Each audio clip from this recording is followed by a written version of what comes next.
Job try చేసే వాళ్ళు మీరు ఇంటర్వ్యూ నుంచి బయటకు వచ్చి బాధపడటం వల్ల ఆర్ కంపెనీని తిట్టుకోవడం వల్ల ఏం లాభం లేదు.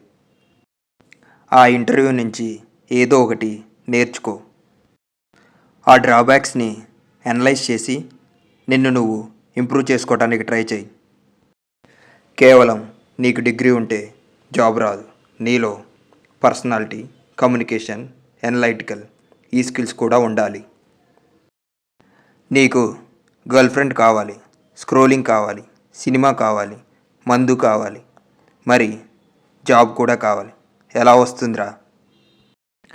నీ ఇంటర్వ్యూ ఎలా ఉండాలంటే ఇంటర్వ్యూవర్కి అడగటానికి క్వశ్చన్ ఉండకూడదు, వాడికి వన్ అండ్ ఓన్లీ నువ్వే ఆప్షన్ అవ్వాలి, రిజెక్ట్ చేయడానికి రీజన్ ఉండకూడదు, అంతే.